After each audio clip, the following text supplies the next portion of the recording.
This chair is a classic. It is taught to every design student. It is a design icon. Today we're talking about the Panton Chair.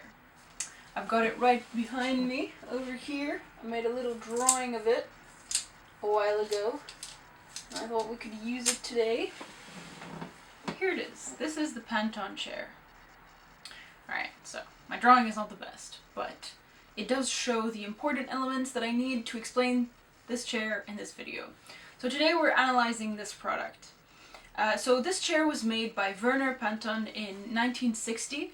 He created it for serial production, and then it was edited by Vitra, and it was the first chair to ever be made in a single piece of plastic in a single step. So this is quite insane, actually. This is quite unbelievable. It was revolutionary, still is, because the way that the chair looked was exactly the reason why it was possible for it to be made in a single piece. And it is quite actually like very rare that a chair will be made in a single piece. And I mean, I don't know if you guys understand how insane this is, and that's why I'm going to disassemble the stool that I have in front of me so that you can see how many parts usually go into making a chair. Here we go. This is the stool. It's beautiful, right? I love it. It's my favorite. I have a yellow one too. It's brilliant. So, this is the seating area, right? So we've got, first of all, a cover, and inside we have the foam and the wooden structure. So that's already 3 parts. If you flip it over, there we go. Firstly, you have these little plastic things to make sure that it doesn't scratch the floor. And then you've got the legs that come off. So we're gonna remove one. Here we go. And we've got a screw in there, so you can screw it in. You've got this little platform so that you can attach the legs. So 4 little platforms. You've got 4 little screws for each of the 4 platforms. And then you've got this sheet and then probably a bunch of other stuff inside. So this means we have about 1, 2, 3, 4, 5, 6, 7, 8, 9, 10, 11.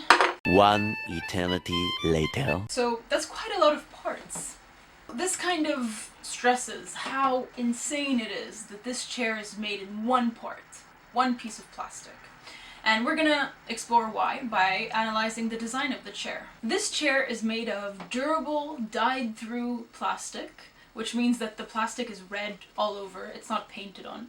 It sells at 249 pounds and is stackable, which is really space-saving and great for transportation.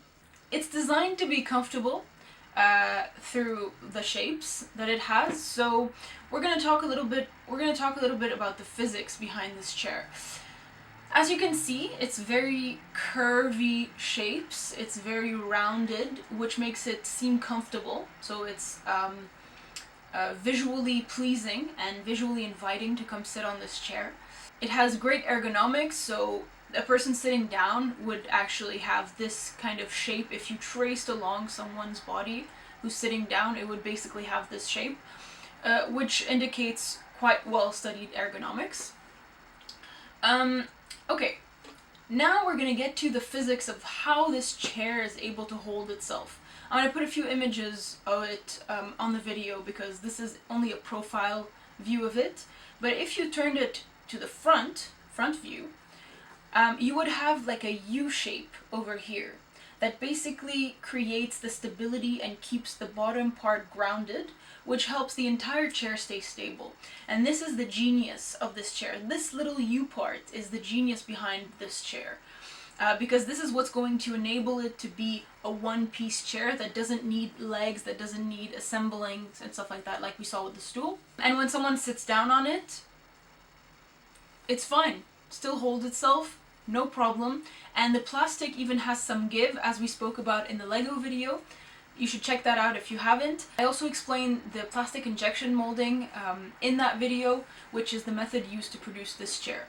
I will also be making a manufacturing video of plastic injection molding, so keep an eye out for that. Back to the design analysis. This chair is so much genius put into a chair design, because seriously, this U shape is the thing that is holding this chair together and holding it up, and it's just genius. I'm sorry, it's just genius.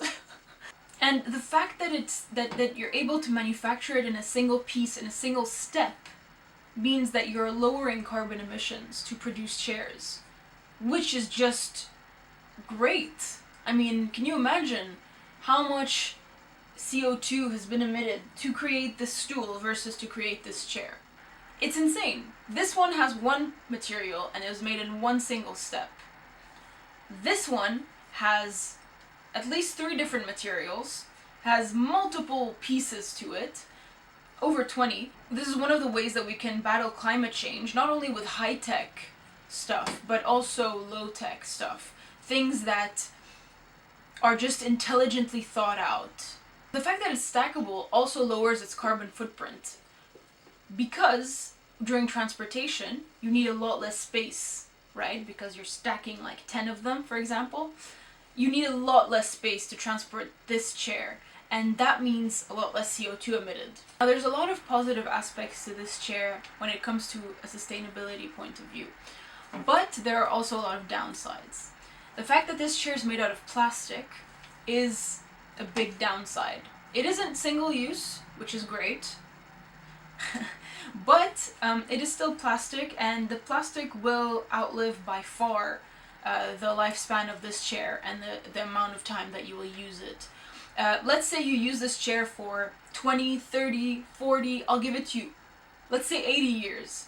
The plastic will remain in our environment forever, and that's just not responsible.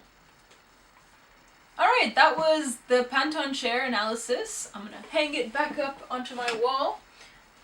Do you guys like this wall? I haven't asked you. Do you guys like the new wall? I think it's pretty cool. Let me know what you think. That was the analysis of the Panton Chair. I hope you guys enjoyed it. I hope you learned something new. And please let me know in the comments your thoughts on this chair, your thoughts on the process, and all that stuff.